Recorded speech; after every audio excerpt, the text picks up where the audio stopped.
Assalamualaikum warahmatullahi wabarakatuh.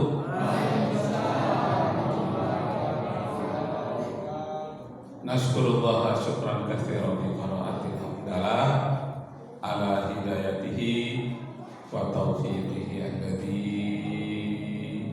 nahnu na'isu biha wa nusalli wa nusallimu ala sayyidina Muhammadin ala judihi wa bazlihi litablighi syara'illah hidayatal lana.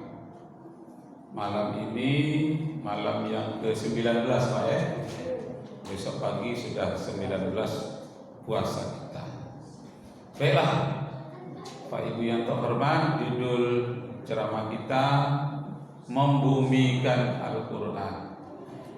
Jadi bukan bercerita tentang bumi, tapi membumikan Al-Quran. Satu judul yang diambil dari satu judul buku karya Quraisy Shihab, judulnya membumikan Al-Quran. Di dalam buku Quraisy Shihab itu diceritakan tentang keunggulan Al-Quran di muka bumi ini dibandingkan dengan kitab-kitab yang lain. Umpamanya kelemahan dari kitab Taurat dan Injil, Perjanjian Lama, Perjanjian Baru, sama-sama menceritakan Nabi Musa dengan Fir'aun. Akan tetapi pesan-pesan dari kisah itu tidak sampai kepada intisarinya yang akan dibumikan di muka bumi ini. Misalnya cerita Fir'aun ada di dalam Taurat, cerita Fir'aun ada di dalam Injil, tapi hanya sejarah sepintas yang intinya tidak dapat. Nah, Al-Quran lah yang menyebutkan intisari dari seluruh kisah nabi-nabi terdahulu. Misalnya tentang Fir'aun yang intinya terdapat di dalam surat Yunus ayat 92. Falyawma nunajjika bi badanika litakuna liman khalfaka ayah wa inna katsiran minan nasi an ayatina laghafilun. Hai Fir'aun, pada hari ini tubuhmu yang sudah mati itu sudah kejam, aku selamatkan, kata Allah. Selamatkan sampai akhir zaman supaya menjadi pelajaran bagi umat-umat sesudahmu nanti. Akan tetapi kebanyakan manusia lalai untuk mengingatnya.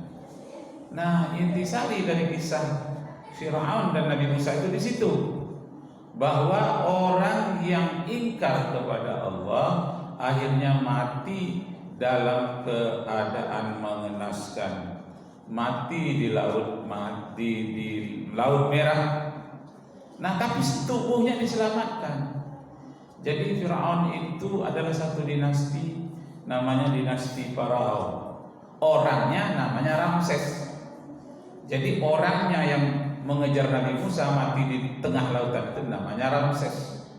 Nah, jabatannya disebut dengan Fir'aun atau Farao. Nah, jadi dalam penggalian tahun 1982 di bawah piramid, di antara mayat jenazah Fir'aun itu yang dimumi beratus-ratus jumlahnya, terdapat satu yang namanya Ramses II. Setelah diteliti oleh orang Prancis, dibawa ke laboratorium, di dalam perutnya ada garam Laut Merah. Nah, berarti inilah yang mati tenggelam di Laut Merah itu diselamatkan tubuhnya oleh Allah. Sampai sekarang kita masih bisa melihat jasad Fir'aun itu karena dimasukkan ke dalam kaca dan diberikan zat pengawet lainnya supaya dia utuh. Selalu dipinjam oleh orang Prancis selalu dipinjam oleh orang Jerman untuk dipelajari zat-zat kimia untuk mumi Fir'aun tadi sampai tahan lebih dari 5.000 tahun. Tahan. Nah, cuma agak mengerut tapi tidak rusak. Nah, jadi Bapak Ibu yang terhormat, diselamatkan tubuhnya. Sebelum itu orang tidak tahu apalah maksud ayat ini. Pada hari ini kuselamatkan tubuhmu ya Fir'aun untuk menjadi pelajaran bagi umat yang di belakang. Orang tidak tahu sebelum 1982. Orang tidak tahu. Nah, tapi setelah ditemukan, oh ini yang dimaksud oleh Al-Quran Al-Karim. Karena cerita yang tubuh diselamatkan itu tidak ada di dalam Taurat, tidak ada di dalam Injil. Padahal sebelumnya para misionaris, para pendeta banyak di Eropa mengatakan Nabi Muhammad itu menyontek dari kitab Taurat, dari kitab Injil tentang cerita Fir'aun, karena Nabi Muhammad tidak bertemu dengan Fir'aun, tidak bertemu dengan Nabi Musa, maka dia menyontek saja. Nah, disebutkan tubuh akan selamat itu tidak ada dalam Taurat, tidak ada dalam Injil. Mau nyontek dengan siapa? Jadi tidaklah menyontek, tapi meluruskan berdasarkan firman Allah, wa ma yuntiqu anil hawa in huwa illa wahyu yuha. Apa yang diucapkan oleh Nabi Muhammad bukanlah keinginannya, tetapi merupakan wahyu yang diwahyukan oleh Allah Subhanahu wa taala. Nah, akhirnya masuk Islam lah orang yang membedah mayat Fir'aun tadi yang ada garam di dalamnya. Namanya Maurice Bucaille, orang Prancis.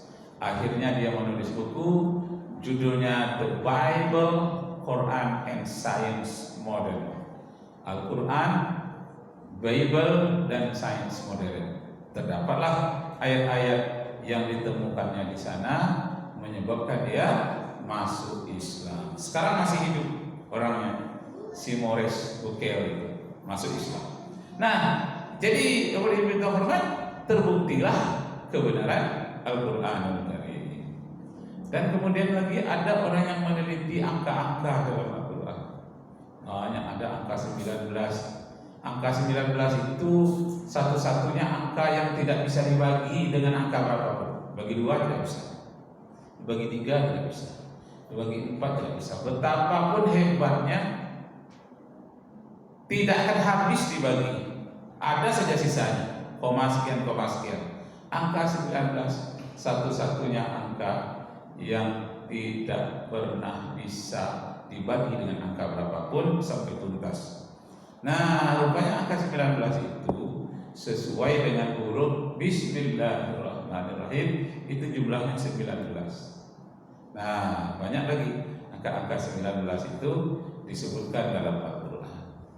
Kemudian angka-angka yang ditemukan lagi, penelitian yang menelitinya bukan orang Islam, non-Muslim, misionaris, pakai komputer diteliti tentang kata-kata dunia di dalam Al-Quran itu 115. Diteliti pula kata-kata akhirat 115 juga.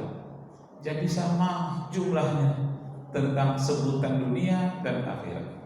Nah, itu makanya ayat Al-Quran disebutkan dalam surat Al-Qasas ayat 77. Wabtaghi fima ataqallahu ad-darul akhirah wa la tansa nasibaka minad dunya wa ahsin kama ahsanallahu ilaik wa la tabghil fasada fil ardi innallaha la yuhibbul mufsidin. Carilah apa saja yang akan membahagiakan kita besok di akhirat, tapi jangan lupa tentang kebahagiaan kita di dunia. Jadi berimbang, ada keseimbangan. Carilah apa saja yang akan membahagiakan kita juga di dunia, asalkan jangan berbuat kerusakan. Allah tidak suka orang berbuat kerusakan, tapi harus berbuat kebaikan. Jadi angka-angkanya itu. Kemudian kata-kata yaum artinya hari. Itu diseleksi pakai komputer. Kata-kata hari berapa jumlahnya dari seluruh Al-Quran? Jumlahnya 365 kali disebutkan dalam Al-Quran. Kata-kata yaum artinya hari. Di tek bunyi komputer, itu menunjukkan angkanya 365 kali. Setara dengan setahun 365 hari. Kitab suci mana yang bisa ada angka-angka seperti itu? Dan kemudian kata-kata syahr, bulan. Kata-kata bulan, syahrul, termasuk syahrul Ramadan alladzi unzila fihi al-Qur'an. Kata-kata syahr termasuk syahrul haram, bulan-bulan haram. Kata-kata syahr itu diulang dalam Al-Quran 12 kali. Tandanya ada setara dengan 12 bulan dalam satu tahun. Masya Allah. Dan kemudian kata-kata ancaman diteliti, kata ancaman 117 kali dalam Al-Quran. Kemudian kata-kata maaf 2 kali 117. Jadi artinya apa? 1 kali Allah memberikan ancaman, tapi memberikan maaf 2 kali. Jadi Bapak Ibu punya kesalahan apa-apa, yang penting kita mohon maaf, mohon ampun kepada Allah. Yang salah itu sudahlah salah, tidak pula minta maaf. Nah, itu yang salah. Tapi kalau kita salah, minta maaf, itulah manusia. Al-khata' wan nisyan sifatul linnas. Salah dan silap itu memang sudah menjadi sifat manusia. Tidak apa-apa kita bersalah. Tapi kalau bersalah tidak mau minta ampun, tidak mau maaf, itu baru. Makanya kata-kata ancaman berupa neraka, ancaman berupa azab, ancaman banyak sekali, dicabut rezekinya, berkahnya dicabut. Ancaman itu hanya 117 kali. Tapi kata-kata maaf, innallaha ghafurur rahim, Allah Maha Pengampun lagi Maha Penyayang, itu jumlahnya 2 kali 117. Alangkah mantapnya. Dan kemudian kata-kata sujud, nah ada berapa? Ada surat As-Sajdah, surat yang ke-32 dalam Al-Quran. Kemudian ada kata-kata sujud. Kata sujud di dalam Al-Quran itu jumlahnya 34 kali. Dan kita sholat 17 rakaat 5 waktu sehari semalam, itu 17 rakaat itu berapa kali sujudnya? 34 kali. Nah, jadi kalau ditanya besok ada cerdas cermat tingkat remaja, ya kita sholat 17 rakaat sehari semalam, sholat 5 waktu, berapa kali kah kita sujud? Nah, jawabnya berapa? 34. Jadi 34 kali kita sujud. Nah, jadi kepada yang minta hormat, dengan angka-angka seperti itu dipelajari. Masuk Islam lah adanya Robert Castillo, ada namanya Johann Napier, dan banyak lagi misionaris-misionaris yang mengkaji tentang keajaiban angka-angka dalam Al-Quran. Dia lalu masuk Islam. Nah, pada yang minta hormat, yang terakhir orang ahli geografi mengenal namanya Abu Rayhan Al-Biruni. Abu Rayhan Al-Biruni umur 17 tahun dia sudah jadi peneliti, jadi ilmuwan dan hafal Al-Quran Al-Karim.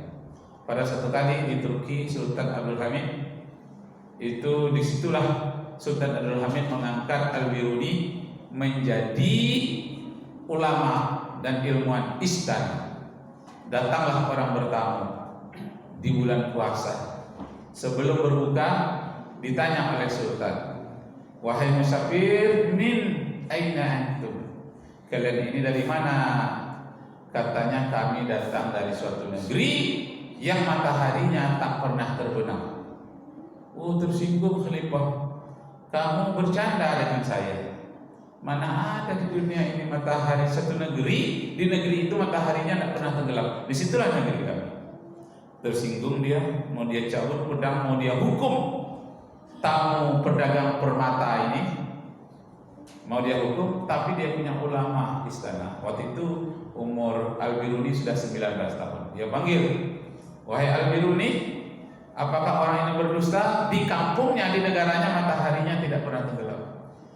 Tidak berbohong orang ini ya Sultan. Itu kan ada dalam Al-Quran. Tidak pernah kata Sultan, saya juga hafal Al-Quran. Tak pernah saya ketemu ada satu Al-Quran menceritakan suatu negeri yang mataharinya tidak pernah tenggelam. Apa ada itu dalam Al-Quran, katanya surat Al-Kahfi ayat 90. Nah, dalam ayat itu dikatakan, sampailah seorang hamba Allah kepada suatu negeri, yang di negeri itu lam naj'al sitra, tidak ada yang menutupi dari matahari. Nah, jadi negeri mana itu? Negerinya senantiasa terbit matahari, namanya di Finlandia, juga di Siberia, kutub utara. Jadi selama 6 bulan di negeri itu terang saja, tapi mataharinya hanya seperti terbit kira-kira jam 7 pagi. Kemudian selama 6 bulan seperti maghrib, mataharinya nampak juga. Nah, jadi mataharinya tidak pernah tenggelam. Nah, disebutkan di dalam surat Al-Kahfi ayat 90. Nah, tercengang Sultan, rupanya ada di negeri, di dunia ini mataharinya tidak pernah tenggelam. Saya punya teman di Finlandia, namanya Hazinor, selalu di Facebook, juga saya telepon juga lewat WA. Karena dia orang Pangkalan Kota Baru. Pak ini Pak Hazinor, alah mulai sholat di masjid di Finlandia. Lupa katanya. Kenapa? Masih ditutup, hidup kami sama juga dengan di Indonesia katanya. Nah, jadi betulkah di Finlandia itu nampak terus? Iya, katanya nampak matahari waktu tertentu dan waktu yang kemudian seakan-akan seperti maghrib. Jadi ada pagi dan ada maghrib. Yang mataharinya tetap nampak walaupun sebelah nampaknya. Senantiasa nampak mataharinya karena di kutub utara. Kenapa di kutub utara itu nampak terus? Karena bumi kita ini miring arahnya menghadap ke matahari, tidak lurus. Jadi ini sebelah atas di kutub utara, di bawahnya kutub selatan, di tengah-tengah itu namanya khatulistiwa. Jadi dia menggandeng kembali. Jadi ketika matahari mutar itu, di sini terjadi malam karena membelakang ke matahari, di sini jadi siang menghadap ke matahari. Tapi yang kutub tadi, karena dia berputar terus nampak. Nah, hatta idza balagha qatli'a syamsi wajadaha tad'u 'ala qaumin lam naj'al lahum min duniha sitra. Sampailah seorang hamba Allah kepada satu negeri yang mataharinya tidak pernah tenggelam dan tidak ada suatu benda apapun yang menutupi negeri itu dari cahaya matahari. Nah, jadi saya tanyakan, apa keanehan-keanehannya di Finlandia itu, Pak Hazinor? Apa katanya? Kami sering ke sana melihat aurora. Aurora itu apa? Sejenis pelangi, karena perputaran di kutub utara itu menimbulkan bayang-bayang yang mendadak, tapi tidak lama, hanya beberapa menit, kemudian dia hilang lagi, lalu muncul di tempat lain, muncul lagi akibat benturan dari udara-udara dingin di kutub utara dengan cahaya yang disinarkan oleh matahari. Sinar seperti itu memunculkan aurora yang berwarna-warni. Di fotonya aurora itu dikirimkan ke WA saya. Nah, benarlah kata Al-Quran Karim itu. Pertanyaannya, mengapa ayat tentang kutub utara itu kok diajarkan kepada Nabi Muhammad SAW melalui wahyu oleh Allah Subhanahu Wa Taala? Karena menunjukkan umat Islam akan sampai ke kutub utara, sampai juga ke kutub selatan. Kutub utara itu ya Kanada, ya Rusia. Kalau kutub selatan, Australia, kemudian New Zealand. Banyak juga umat Islam di sana. Dari kutub utara ke kutub selatan umat Islam berduyun-duyun dan mereka banyak sekali yang jadi mu'allaf, yang disebut dalam Al-Quran yadkhuluna fi dinillahi afwaja. Mereka berbondong-bondong, berduyun-duyun masuk Islam. Nah, jadi teman-teman, kesimpulannya Al-Quran Karim itu mengandung angka-angka yang sangat ajaib, mengandung seni yang tak terkalahkan oleh musik yang bagaimanapun hebatnya, dan mengandung berita-berita ilmiah yang tak terkalahkan oleh informasi modern yang begitu hebatnya. Karena itu bulan ini namanya bulan Ramadan, dinamakan juga Syahrul Quran, bulan diturunkan Al-Quran. Mari banyak kita bukan hanya sekedar membaca, tapi kita memahami. Bukan sekadar memahami, tapi kita terapkan dalam kehidupan kita sehari-hari. Itulah yang disebut dengan istilah membumikan Al-Quran. Kita terapkan dalam kehidupan kita di muka bumi ini. Demikianlah Bapak Ibu yang terhormat, semoga Allah Subhanahu wa taala meridai kita semua. Wabillahi taufiq wal hidayah. Wassalamualaikum warahmatullahi wabarakatuh. Ya Allah. Itu aja lah. Allah. Alhamdulillah. Terima kasih kepada Ustaz yang telah menyampaikan tausiah kepada kita semua. Semoga menambah ilmu pengetahuan kita, juga kepada agama kita dalam membimbingkan Al-Quran. Baiklah, untuk ketika sholat tarawih pada malam hari ini, imam akan dibawakan oleh Ustaz Ahmad Mustamir dan Bilal oleh Ustaz Muhammad Fitriadi. Untuk bakul infak malam ini terkumpul infak anak yatim sebesar Rp83.000, infak Ramadan sebesar Rp59.000, infak pembangunan sebesar Rp104.000. Alhamdulillah. Semoga apa yang diinfakkan Bapak Ibu dilimpahkan rezekinya oleh Allah Subhanahu wa taala. Amin ya rabbal alamin.